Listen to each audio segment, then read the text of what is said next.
انہوں نے اسلام تو چڑھ کیوں ہے؟ انہوں نے اسلام تو چڑھ اس واسطے کہ اسلام آ کے ایک کو صف پہ کھڑا کر دینا، ایک ہی صف میں کھڑے ہو گئے محمود و ایاز، نہ کوئی بندہ رہا نہ کوئی بندہ نواز۔ جے حضور دے در تے پہنچ جاوے تے حبشی غلام نو بلال حبشی بنا دیندا، جے حضور دے در تو دور ہو جاوے اور بھاویں سکا چاچا بھی ہوئے، قرآن کہندا تبت یدا ابی لہب و تب، قرآن دا فیصلہ آ جاندا۔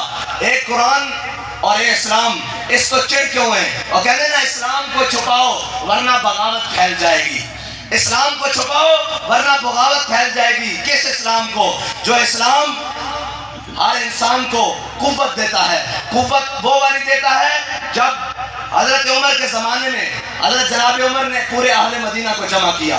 حضرت عمر سے ڈاڈا کوئی حکمران ہے؟ حضرت عمر سے ڈاڈا کوئی جناب حاکم ہے؟ نہیں۔ حضرت عمر کے زمانے میں اتنا بڑا عادل حاکم، حضرت عمر نے اپنے خلافت کے زمانے میں سارے اہل مدینہ کو جمع کیا، خواتین و مرد سارے جمع ہوئے۔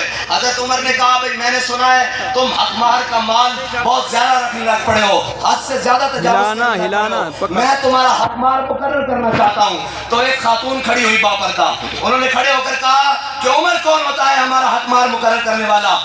قرآن نے ہمیں حق مار کے لیے سونے اور چاندی کے ڈھیر دیے ہیں، تو حضرت عمر نے نہیں فرمایا یہ خاتون کون ہے میرے سامنے بات کرے، میں تو وہ ہوں جس کی شانیں یہ ہیں کہ جناب میرے بعد اگر کوئی نبی ہوتا تو عمر ہوتا، میں وہ ہوں جو 36 لاکھ مربع میل کا حکمران ہے، میں اتنا عادل حکمران، میرے سامنے یہ عورت کھڑی ہو کر بات کرے۔